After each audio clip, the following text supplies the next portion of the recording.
What's up, y'all? Welcome to Friends on Film, the movie podcast where two friends talk about their favorite thing in the world, movies. I'm Benjamin Trevino, and joining me today once again is my good buddy Michael Dinan. How are you doing today, man? Man, I'm good. The Whataburger here is so nice. I have the Coca-Cola here. Well, funny enough, I'll just keep this story brief. I had a first date last night, and I ended it when I came back with Whataburger, so I know the feeling that it can give you, the feeling of joy. Whataburger is just one of those things that when you get it, we're Texas boys.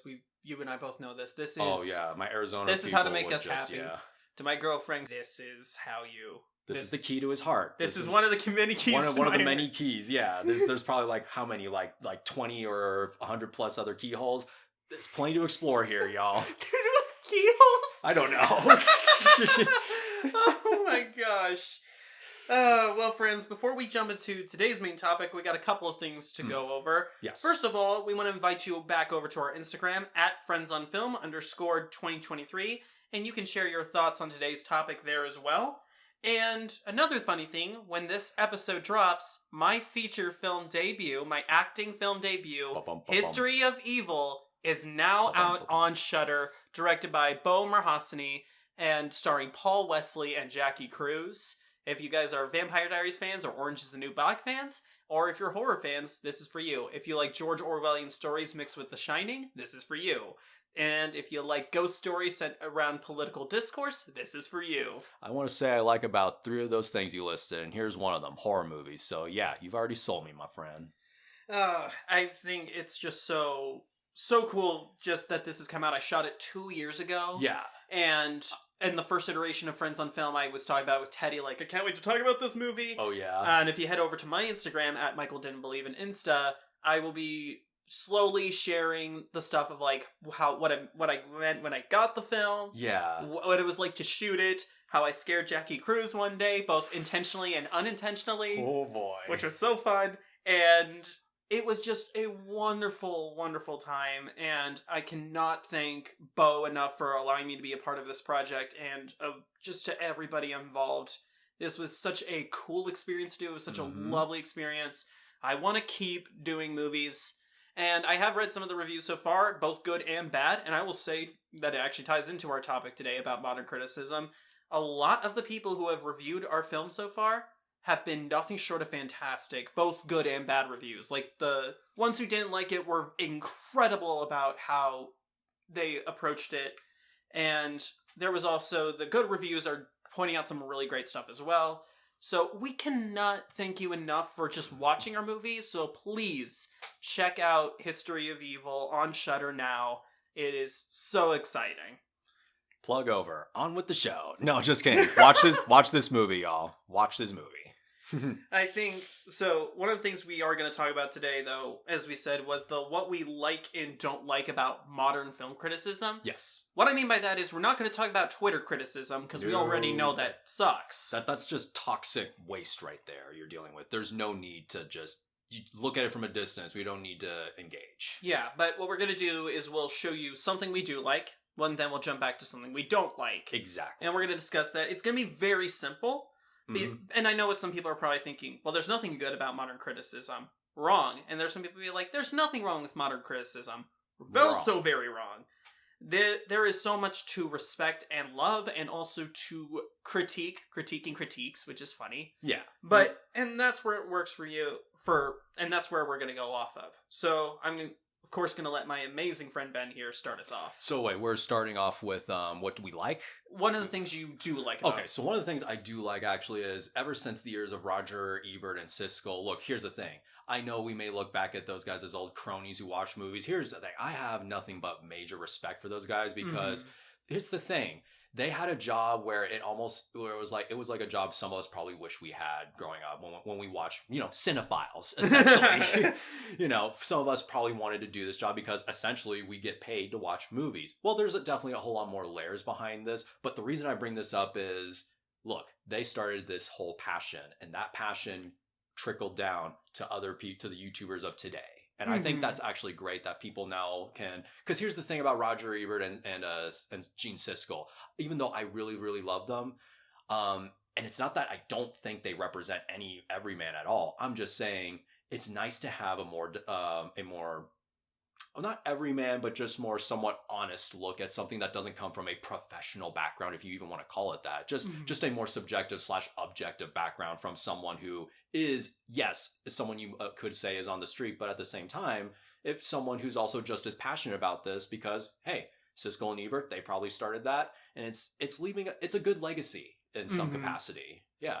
And I would say for Siskel and Ebert, what I love about Roger Ebert, even when you disagreed with him, He was passionate. well, not just passionate, you could see exactly where he was coming from. Yeah. There are movies that I've loved that he did not love, Yes. but I could see exactly where he came from. Yeah. There are movies I did not love that he loved, but I could see where he loved them. Mm-hmm. And I think that was why he was a Pulitzer-winning writer for journalism over it. Yes. And his banter with Gene Siskel was amazing, but one of my favorite Siskel and Ebert moments was when Siskel was actually in the hospital, and he was, and they were reviewing the Godzilla 1998 movie. He did and come back for that, yeah. Well, and he was on the phone during it in the hospital reviewing the film with Ebert. Yeah. And I love how they said, this movie tried to has us in the movie, but they didn't even get it killed off. If they can't even make fun of us, right? What is this movie even being? Like, exactly. making fun of how the movie was making fun of them, and they're like, you couldn't even get that right. Come on. Yeah, come on. Like, that's how I've approached so many things nowadays, of like, if someone tries to mess with me and insult me, I'm like, you could have gone for this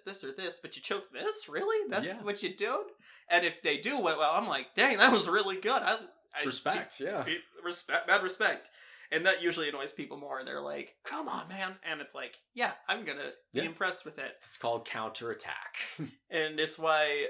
And it's the biggest counterattack, because one of my dream roles is play this guy named Martin Shkreli, who was a big pharma bro and did all this awful stuff in the pharmaceutical industry. And somebody called me Martin Shkreli. And to be fair, I look a lot like him. Whoever that person was on Instagram who called me that and made me look him up, thank you. I have a new dream role. Nice. I would love to do that. Something to toss around with your agent, I guess. Well, your agent's not a producer, but maybe you can look for scripts. If that ever comes up, I will let my agent know, look, I'm right here. Yeah. But one of the things that I love about modern day criticism is the diversity of opinions from all walks of life. Yes. I am a white man in Texas, white Southern man, Christian, who has a very specific viewpoint. Mm-hmm. You're an agnostic. I'm actually Hispanic and raised Catholic, and but I have definitely changed my viewpoints on religion over the year. But that's the key thing, where we always keep an open mind on certain So things. we have very different ways of we're going to view a movie or see something. Yeah. But then one of the things we'll maybe talk about later on when we do our Disney live action remake episode in a few months, we cannot speak very much to Mulan's cultural appropriation because we are not a part of that culture. No. But there are so many great YouTubers who have gone on to talk about it. Mm-hmm. The Barbie movie, we can see it just as the funny comedy that we're seeing it as, but for women in the world, well, we've heard from so many different viewpoints about how this film feels for women. Yeah. And that's what's so incredible. And I love that we're in that day and age where we can watch something like Princess and the Frog and say, hey, as two animation fans, here's why we love it. Yeah.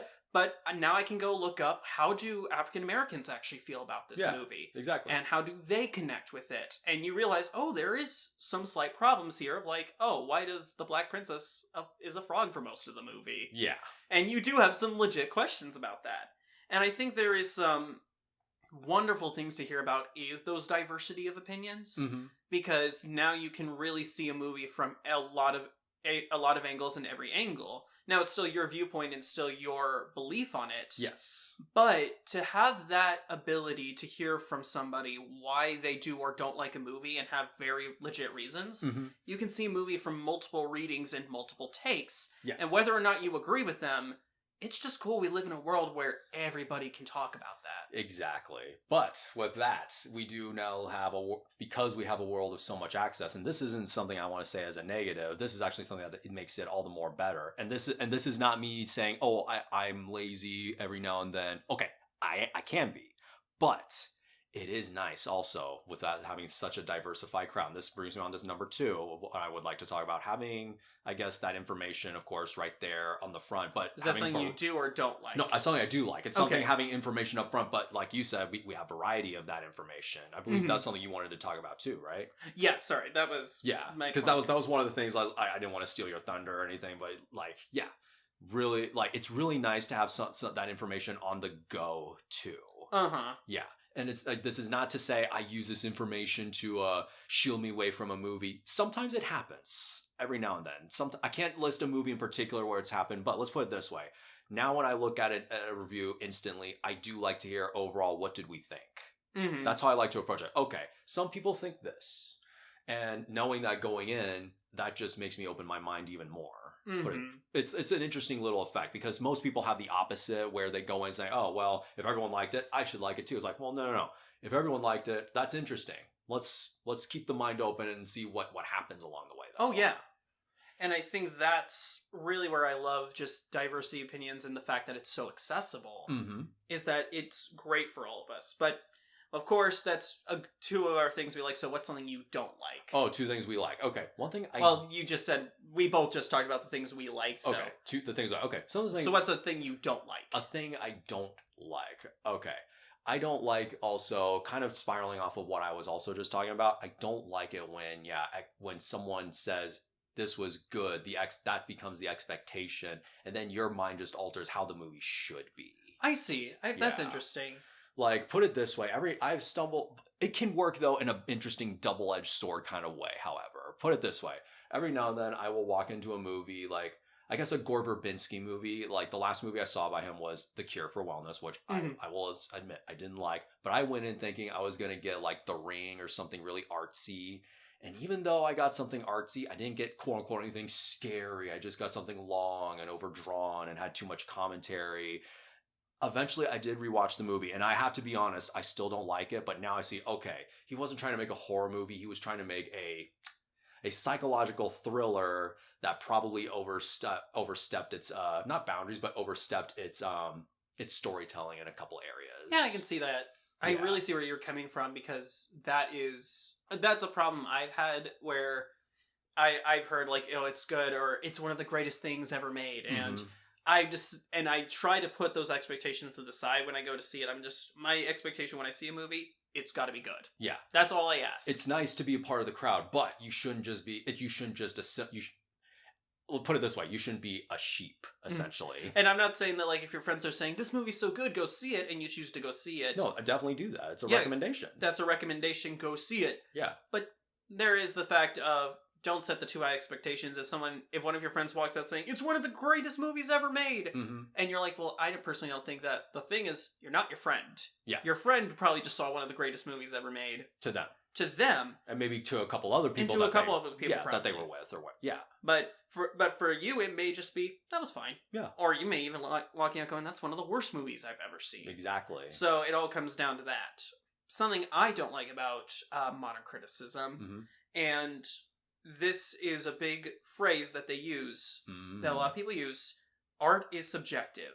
But they use this argument to not allow their opinions to change. What I mean by this is when you make a critique and you maybe have some points or opinions that aren't very well thought out. Yes. And so someone counteracts that and says, well, these opinions don't make sense. And you decide to hold up your hands and go, art is subjective. As a way to say, well, I'm just going to keep my opinion even though I've been presented with new information. I'm choosing to keep my opinions on it even if they might be wrong. Because art is subjective. It's a stubborn act that we all face because we don't like facing adversity from anyone else that probably sounds smarter or probably thinks they know more. But that's the thing.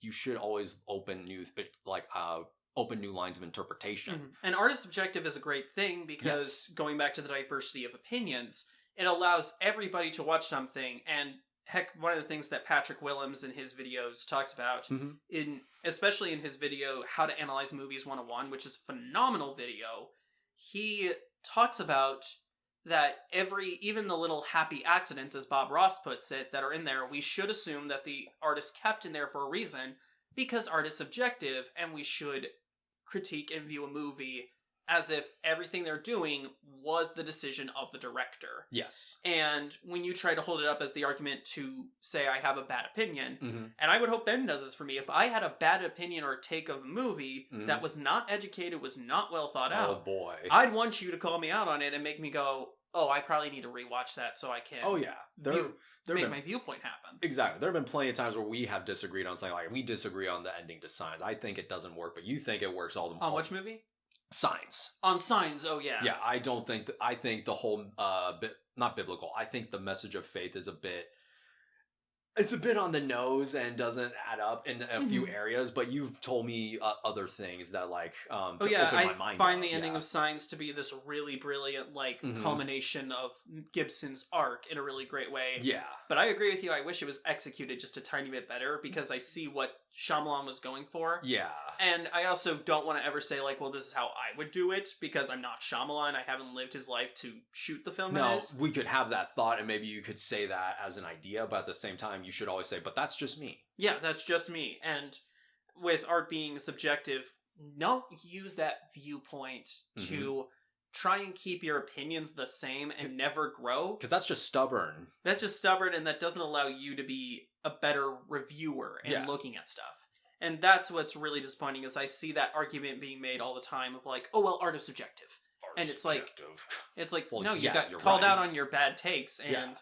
there are some certain channels, especially one who is a Star Wars theorist reviewer on YouTube, who is Oh. very infamous for this saying and has completely warped the way it's talked about. So so that's where I personally don't like about it.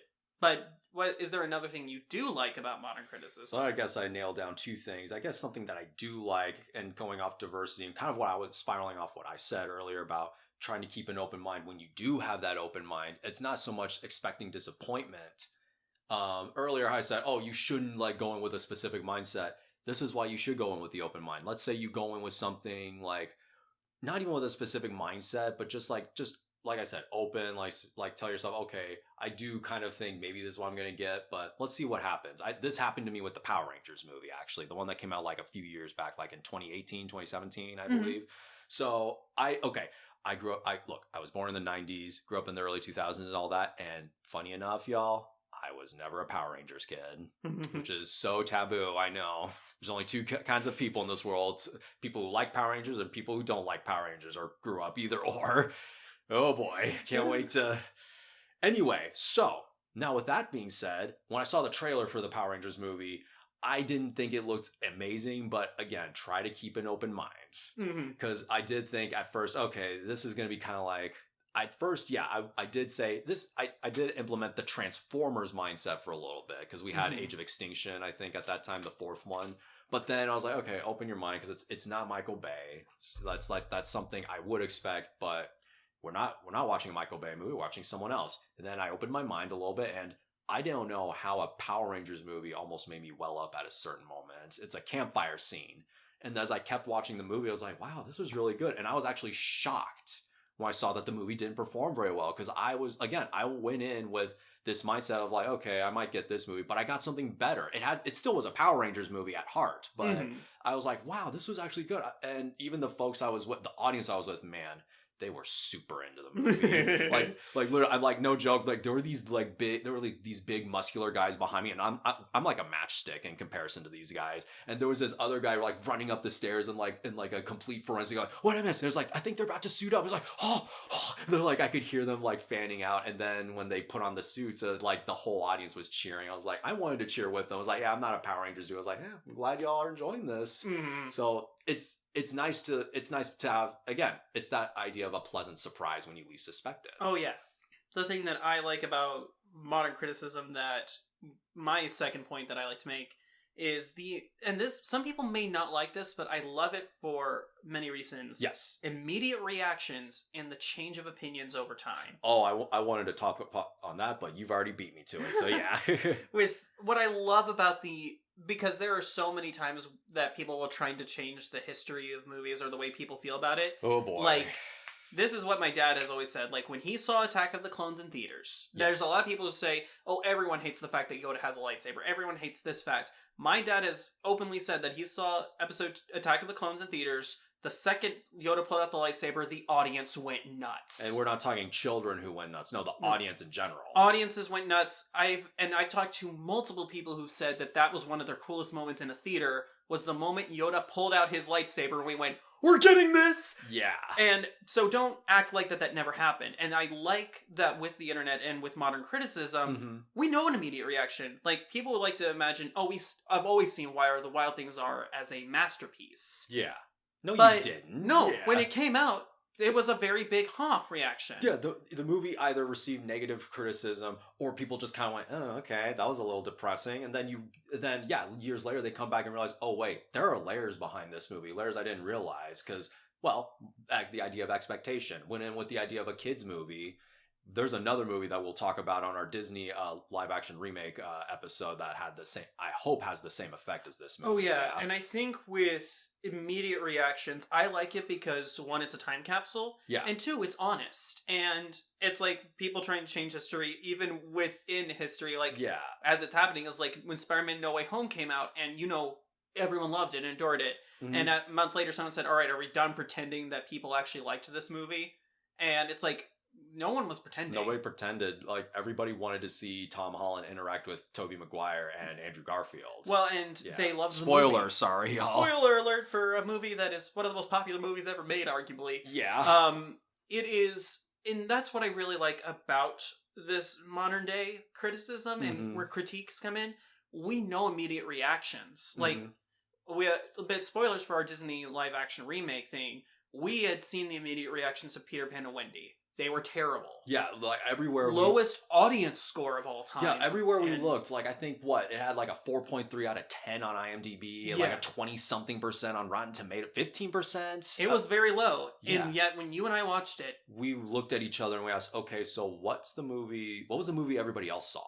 yeah, because we found the movie to genuinely be fantastic. Yeah. We don't know if that's going to make you lose some people, but that's what I like about immediate reactions is we can hear it, and sometimes you may feel like the odd person out. Yeah. And who knows, maybe as time goes along, the movie gets worse for people. Maybe, yeah. Or maybe it gets better. Like, heck, look at the movie famously Crash. A Best Picture winner is Mhm. considered by many to be one of the just not good movies, not yeah. one of the no, I don't want to say one of the worst, but it's a movie that most people look back and are embarrassed that got so much love and won the Best Picture Oscar. Yeah, this isn't like Titanic where we look back and mock it, but we still love it to some degree. I look back at Titanic and I'm like, that's a corny, cliched masterpiece. Yes, there we go. It is still so well made, so well acted. You know what's coming. Yeah. But it's kind of amazing because of that. But that's why we love the immediate reactions. Mm-hmm. Because it can either be one, a success story, or two, sometimes the movie's good and it stays good. Yeah. Like, I'm thinking about movies that worked. Like, Avengers Endgame is still looked back on fondly years and years later. I do see it almost as a director's cut, but I do look at it even more. I'm like, no, without Endgame like being the way it is, this whole arc, this whole saga would just not crash and burn, but it would not have had as impactful an ending as it did. Well, and that's I think for sure. Endgame, as time has gone along, it's basically the same reaction. Yeah, that was really great. Mm-hmm. Yeah, that was wonderful. Let's not act like we saw the movie's problems upon the first day of release. Mhm. No, we probably saw them afterwards, and then said, "Oh well, who cares?" Well, and that's still the reaction people Yeah. have is like, yeah, there are issues, but who cares? It's still so good. Yeah. And I think that's what I like about immediate reactions, because it can allow a film to continue to sit and exist as the piece of art that it is. Heck, even Freddy Got Fingered, there are new groups of people that are actually defend the movie. In fact, even high-profile movie critics defend Freddy Got Fingered. Yeah. In a lot of ways. Now, do I personally agree with that? No. No. Yeah. But it is cool that movies just can do that. They can be re-examined. Look, the prequels are going, and in some way, people can be affected. Look at it this way. Okay, the prequels. When we were growing up with the prequels as kids, we didn't pay attention to what the adults were saying at all. We were too busy enjoying them, playing the toys, playing the video games, playing the Legos, playing the Lego video games. That's why I'm curious for how the sequel trilogy is going to be for the kids who are growing up. Exactly. How are they going to react to those movies? But what I was actually going to build on top of that, was now the prequels. Okay, maybe Clone Wars had something. Okay, Clone Wars had something to do with this. Yes. Yeah, 100%.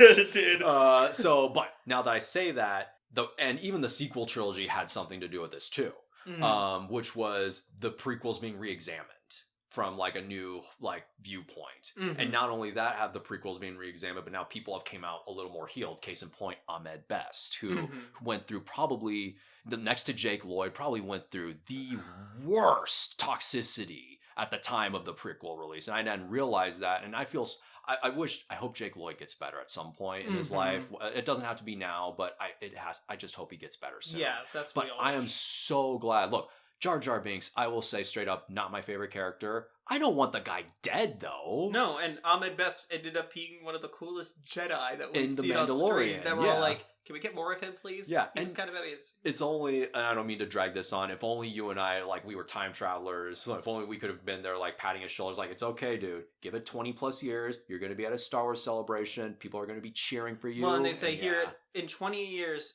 on the movie's 20th anniversary, Yeah. you're going to come out. Ahmed Best, the man who played Jar Jar Binks, and the audience is going to give you a standing ovation. Yeah.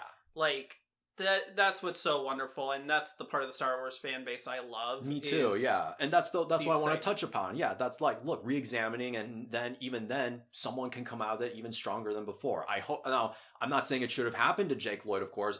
All I just want. I don't mean to keep dragging on the people involved, but look, I grew up in a house of doctors. Look, any kind of like illness or any kind of injury towards someone, it's not something to gloss over. I do want that kid to get better. Okay, kid. Amen. I want that man to get better. Yes. What is something you don't like about modern criticism? So, Your second point for modern criticism, this is almost like an internet toxicity thing. It's when we go in, and this happens, of course, with modern critics too. It's when we go in expecting the movie to be bad. Oh man. It's like, look at the Ghostbusters movie. Like, remember when that trailer came out and then everyone treated like that was like the worst thing that ever graced the screens of cinema, not even graced, that, like, I don't know, spat on it, whatever you want to say that people were saying at the time. I just saw the trailer, I was like, it's all right, I guess. 2016 Ghostbusters, and man, Yeah. I was freaking, was I 14 or 15 or 16 around that time? Yeah. And I still remember just how angry people got Yeah. over this, and it was. I'm looking, I was like, okay, guys, Kristen Wiig, Melissa McCarthy, a couple other, like, these people seem fine. They're enjoying. What's the problem here? Okay, I know we don't like remakes and all, but look, what's the matter with making something fun that they're enjoying too? Yeah, the expectation of something going in and being bad. That's just That's bullshit. It's what's really sad about it is that movies are just hard to make. A miracle that any movie gets released at all. Let alone an animated movie or just any kind of, any movie. And just then for in it to be general. good is even more of a miracle. Yeah. Like, it's it may seem easy on paper. It No, isn't. it's not. But you are in a collaborative piece. Like, movies are collaborative pieces of art trying to be helmed by a visionary or visionaries to try and cater to making something entertaining for the audience. Yes. And so if somebody makes something for you, wanting you to like it, it's like the equivalent of somebody cooking something for you in the kitchen, and no matter what they're doing in there, you are sitting there expecting the food to be bad. Why would you do that to the person who's cooking you a meal? Yeah, why would you do, like, how is that any way to go through just life in general? Like, just expecting the worst. Look, I know I said keep an open mind, but it's like, no, don't do that thing where it's like, oh, I expect everything to be bad, and then you'll never be disappointed. And it's like, well, no, but you'll also be miserable for a large chunk of your life too. It actually ties into my second point too, for stuff I don't like. Yeah.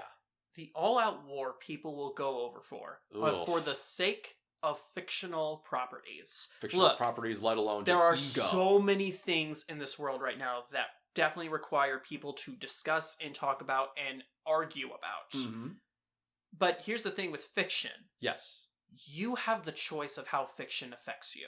Yeah. Now, many people are like, oh, but it means so much to me. Yeah, but here's the thing about fiction. If something is bad, you just shrug your shoulders and walk away. Yeah. You have the ability to do that. Yeah. There are some things right now that people are going through that they can't walk away from, and they have to scream and get angry about. Exactly. But film and movies, that's not, for fiction, that is not the case. This is all over in, like, whatever medium you can think Well, and of. here's like some sad stories, and I actually feel bad about the people who did this to me. Back when I was in college, and I had said online somewhere I liked The Last Jedi. Oh, I said that too. There was a group of people that saw me say that.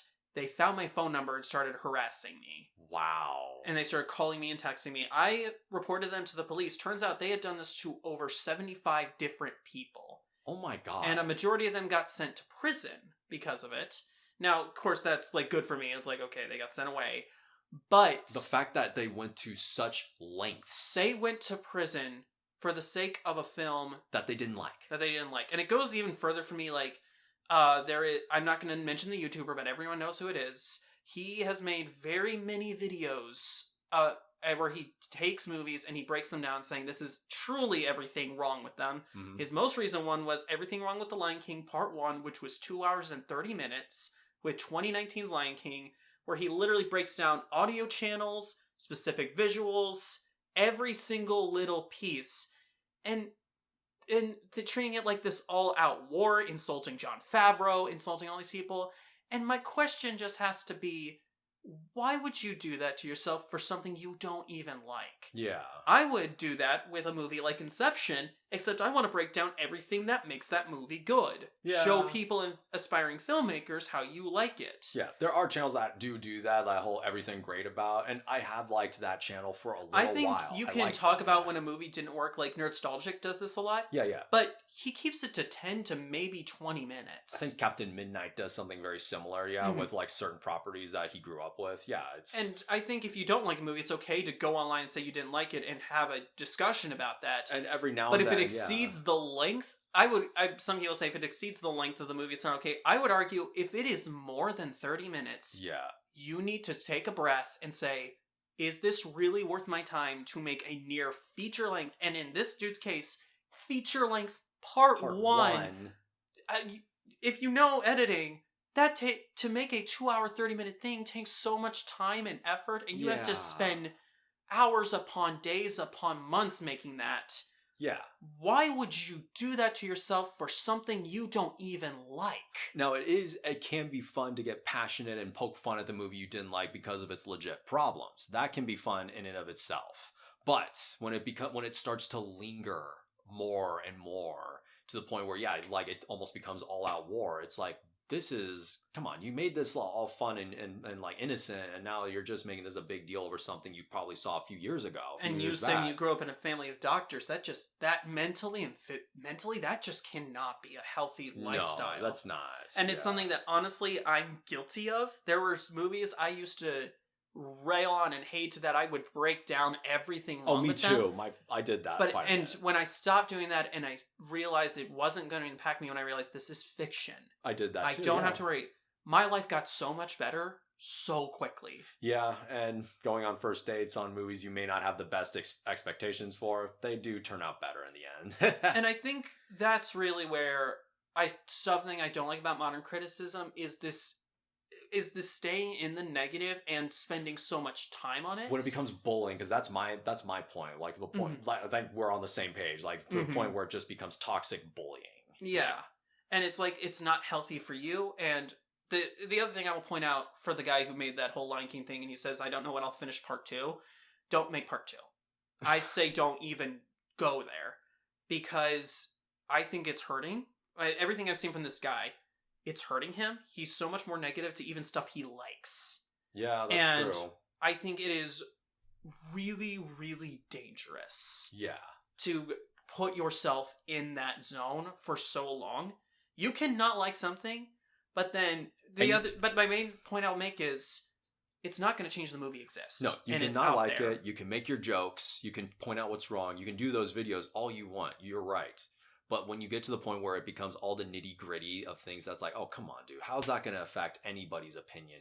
Either or. It's like, the other thing is, most people agree The Lion King 2019 was terrible. And he said, yes, I know a lot of people online have already mocked the scene where Mufasa dies. He says, but I'm still going to go on it, and proceeds for 45 minutes to break it down scene by scene, frame by frame, 45 minutes, audio by audio channel, talking about why that scene sucked which is, in all honesty, maybe 15 to 20 seconds of the movie. Oh, and I hate to bring this up, Doug Walker did in 10 seconds what you did in 45 minutes, and that's not better. Good. Yeah, not good at all, but yeah. And I really think it's just an unhealthy mindset to stay on. It can be very unhealthy.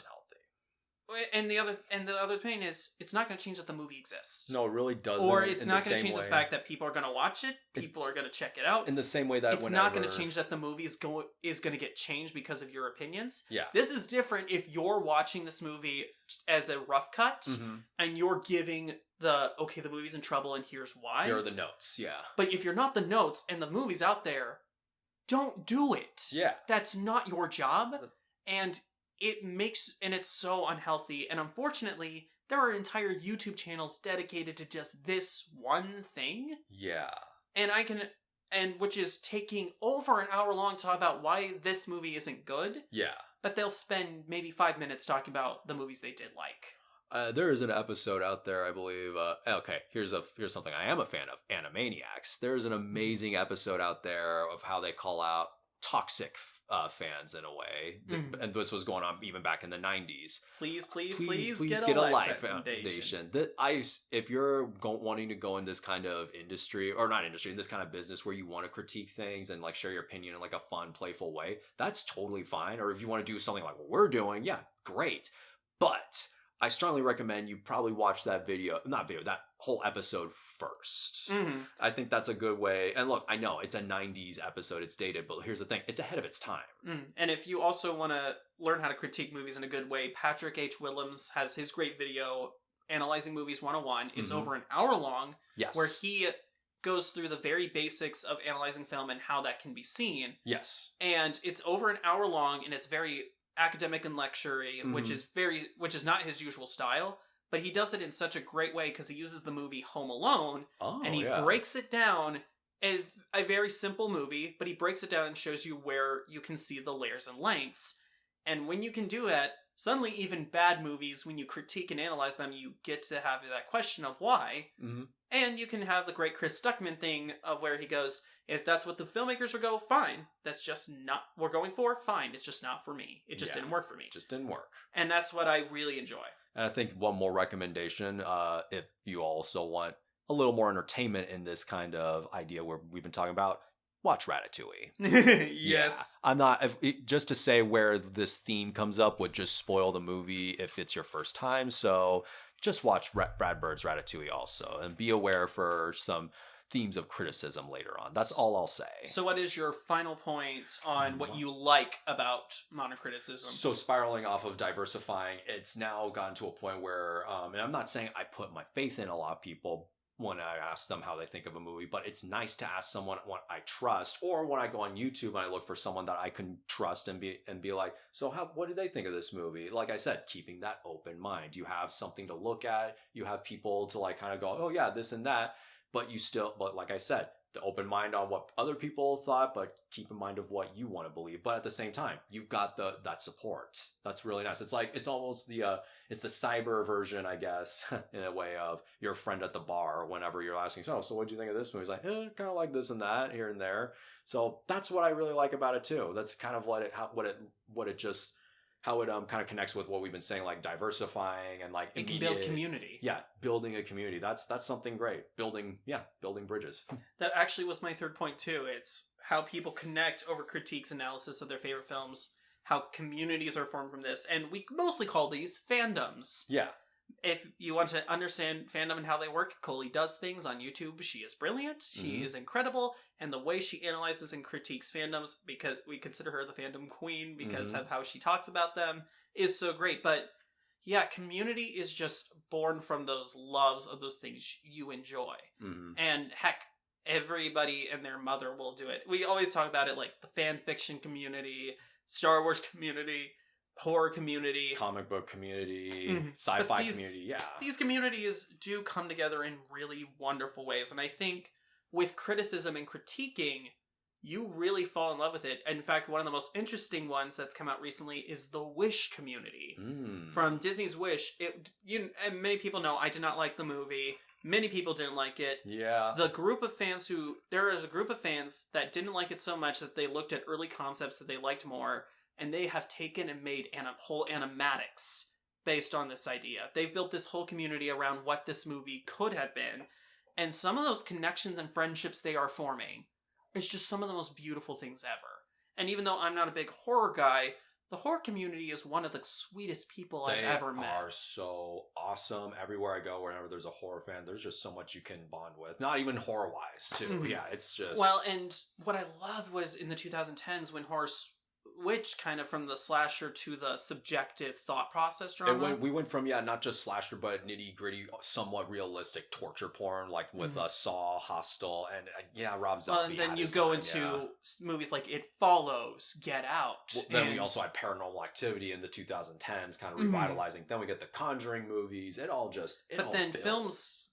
horror movies, what was so interesting is they became these introspective thought pieces on society using Mhm. horror elements, and the horror community has embraced that. Because it's And something it's we were led doing to a long some time of the ago. most intelligent thoughts I've ever had. I'm like, this is a freaking horror movie that's a metaphor for STDs. Yeah. With It Follows. And it's some of the most thought-provoking generalizations from the crowd that also loves watching Freddy Krueger slice up teenagers. Oh, yeah, Like, that's what's so cool about it. But that's what I love is the communities they build some of the most precious things that I have ever seen. Exactly. And it can be so awesome to interact with these folks because then, well, like you said, community builds, friendships build, in some ways, a bigger family can build. There's off the of. horror festival that happens every year here in Austin. Mhm. And even though I'm not a big horror guy, Yeah. I do want to visit it one day because, like, almost the entire horror community comes to Austin for this one event. Yeah. What I think is so cool is how much they'll also embrace it because they love the indie stuff. And Mhm. a couple years ago, when Werewolf by Night was announced as one of the special screenings, a lot of people were actually disappointed because it's like, oh, we got to watch a stupid Marvel thing as the surprise. Aw. And the movie happened, but again, as you tried to talk about going with an open mind, it started. They kept the open mind, and by the end, so many people were cheering. And I remember Mhm. every YouTube critic I watch who went to this festival, like Chris Stuckman, Sean Taylor talks about a lot, Jeremy Johns, who said, we just watched Werewolf by Night. It was the surprise screening. They said we're allowed to review it. Holy crap, you guys need to watch this when it comes out. Yeah. When the horror crowd was like, we're gonna admit it's very tame by our standards, but for the Marvel crowd, this is gonna be way bigger. Yeah. That was what was so cool, was that that community was so open-minded. Mhm. But when communities are like that, it's so cool. Exactly. Down to the, okay, here's this independent filmmaker, first time, what are they gonna do? Mhm. To the studio's, a big major studio wants to try getting into it. How did they, whoa, Yeah. you guys actually did something really cool. Like, and that's what I love about communities like that. And I think the building and strength of community is so wonderful with modern criticism and modern critiques. Yes. Because you just built something so wonderful, even off of stuff that wasn't good. Exactly. It's that whole passion that guides you in the best sort of way, not in the way that consumes you into a fit of rage, which is just ridiculous. Why would you allow passion to do that? It's just, that's the best thing about community. You establish so much with so many people. And so going in, what is your third and final thing you do not like about modern critiques? Oh boy, about modern critiques. Well, I already said about expecting a movie to fail and everything. Yeah, expectations, what they want to be, and I already said bullying. So yeah, just overall, when we also just want to, I guess this is something we've already been talking about. Just needlessly, just constantly ragging on something about how bad it is. Just the whole, now it's the beating of the dead horse. We gone from we don't like it to bullying, then just beating a dead horse several years later, and it's sad to say because like there was a lot I wanted to talk about, like what I don't like, but it's like no, I kind of boiled it down to like those main things. But but now it gets to a point every now and then where I look back at people who like look at other movies, like put it this way, movies from like 10 years ago, even like not Interstellar, excuse me. What's a bad movie that? Fan Four Stick? Yeah, Fan Four Stick. Yeah. So many people just like to beat a dead horse. With Yeah, it's that like, one. guys, it's done. It's done. And even I I didn't like the movie either. I joined in y'all's jokes. It's done. And then you can come at me and say, well, what do you think about this next one? Look, well, it's not by the same people. What more do you want me to say? Well, and that's what I also go for Lion King 2019. Sure, I could get mad at this movie, but it happened 4 years ago. Yeah. Get over it. Yeah. It's like, and again, that's that beating of the dead horse. I'm okay with, it's also, you could say the same thing where the movie is so good. Mm-hmm. Like, I'm thinking back to it, like, it was Moonlight, La La Land, Moonlight. Oh, yeah, Moonlight. Like, it's great to talk about these movies, but at some point you just have to do the Shelter J. Plankton, all right, I get it. Yeah. Like, it's, I get it, I y'all. get it, y'all. It's Come on. good.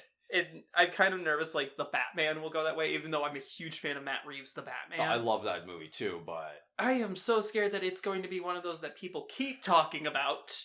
And I kind of see it going with Scott Pilgrim versus the World right now, what of about the beating of the dead horse for Scott Pilgrim, but where what it's like about everyone talks about it. You're well, like, this movie I know you didn't like. Are you more concerned about this kind of reaction for, say, Joker Folie à Deux, or I don't know if that's going to affect Joker Folie Do. If for those of you who don't know, I liked Joker when I saw it, but as time has gone along, I Mhm. have actually grown to not like this yeah, movie. I probably should have addressed that And first. Yeah, Joker Folie à Deux, I'm still going to check it out because Yeah. I'm curious. I am a little shocked that it got a $200 million budget. but it's also a musical too. So, Mhm. oh man, Which I'm more curious about. I'm like, okay, that's a risk. I'm gonna be intrigued to see what you say and do with this movie. let's just hope it doesn't But- become Wonder Woman 1984. But let's Mhm. also hope, like you said, the movie kind of indulges itself a little. And I Yeah. really think that, like, just don't beat the dead horse. I'm ready to see where it goes. Yeah, I was like when Joker came out, enough people asked me if I liked it. I do like it, and I do show it to people when they ask me to show it. I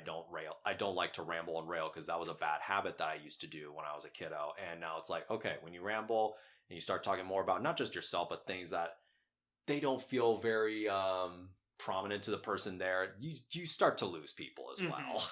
My third and final point of what I don't like about modern criticism, and it's a big one, it's simplification. It's the simplification of film into numbers / content.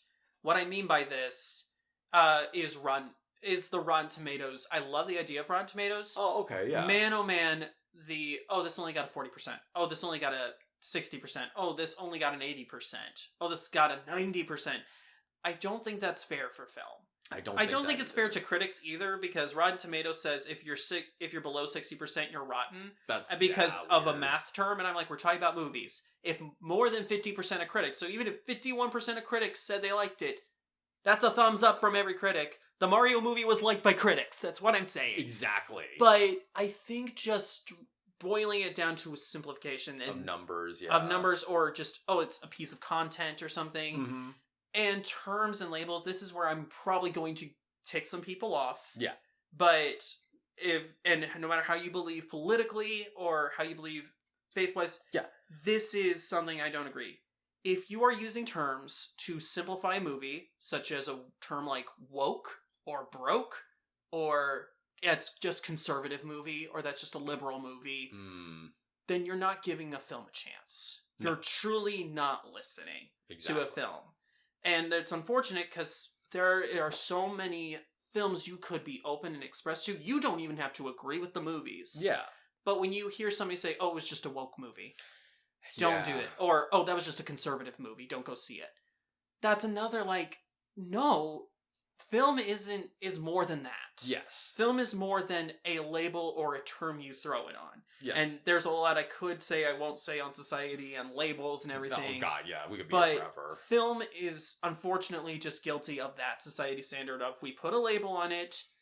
And my thing is, if you put a label on it, how can you truly figure out who they are? Yeah. I like to think there's a moment in Falcon and the Winter Soldier where Sam and Bucky are sitting down with the therapist, and the therapist says, how do you feel about Bucky? And Sam makes a joke, and he says, all right, say how you feel without cracking a joke. And then it's much harder for him to articulate. So if you want to say, why did you not like that movie? Oh, it was woke. Okay, now tell me why you like that movie, but don't use that term. And suddenly hear what you're actually saying. And if if you don't agree with what you're saying by the end, you realize, oh, maybe this was a me thing. Or yeah. I think terms like that are so dangerous. I don't care if you're Republican, if you're Democrat, no matter how you feel on those terms or those beliefs, you are honestly hurting yourself. Yes. In looking at art and analyzing it. Now, by boiling it down to one word, one word or a term or a number like 50 or 30%, or if you're an executive who just says, I'm putting it in as content for our thing. Yeah. You missed the point of the entirety of the movie industry. Exactly. And if you come out, it's one thing when you come out and analyze a movie, because every now and then I don't want to use those words either. Yeah, work, woke, or broke. I try to gravitate away from all that. You see it all over the internet. You don't want to get that toxic. But it's one thing, say, when you do watch a movie and you say something like under the lines of, yeah, it came off like a woke movie. Like if you say something like that, that's one thing. But if you're just gonna say, but then be sure you explain yourself it, yeah. after. Like what I like to do is, oh well, this and that happened, and then going in, oh this and that happened, and then you can build up saying at the end, yeah, it felt like a woke movie at the end for me, and then you end up by saying, oh okay, so that's what it felt like because you gave me all these reasons. Mm-hmm. But when you just say it's woke, it's like, cool. Like you said, want to tell me why without using that word? Yeah. Mm-hmm. And I think, unfortunately, there are so many very well-known people who have become film critics who use those simple terms. Yes. And it's woke propaganda, y'all. It's woke propaganda, or this film does not cater to the liberal crowd. It's this conservative ideas and values, and we should push back against it. Right, left, whatever, yeah. And that's what's so frustrating, because that's just ignoring what the film is trying to say or do. Yes. And if you see film like that, one, please go sit back down and reanalyze yourself to how you're going to critique a film. Yes. And don't treat film like that, because films are art. Yes. And for executives, that's what I would say is, how do you improve yourself as an executive, as a business? Even if you never went to film school and you're a guy who was a coffee boy who climbed the ladder to a studio executive and just understands numbers. Yeah. Maybe sit down with your fellow film guy, and ask, what about art do I need to know and understand? Yeah. Same thing to the movie guy. So if you are confused about, like, I want to express my art and my opinions, what does this bean counter think he can do? Sit down with that quote-unquote bean counter and see where he's coming from in that. Because here's the thing, you're in the movie industry for executives, and you are in the movie industry for movie people. And it's also called a show business. So yes, you can be all about show as much as you want, but here's the thing, there's the other half, the business half. And that's the big thing. I can't say the terms woke or broke or anything like that, because we're in a movie business. And that's two terms right there. Show business. Those are two very different terms that have somehow come together. And if you can't recognize that, then how can your critiques reflect that? It's all about compromise at the end of the day. Yeah. But yeah, everybody, that does it for this episode of Friends on Film. Be sure to join us over on Instagram and let us know how you felt about this episode. And what are your thoughts? What do you like and not like about modern criticism? And yeah, we will see you next time on Friends on Film. Catch you later, y'all. Friends on Film is produced by Michael Andrew Dinan, T.M. Len, and Benjamin Trevino. Written by Michael Andrew Dinan and Benjamin Trevino. Music by Jared Walker, and logo by Corbin Kleiner.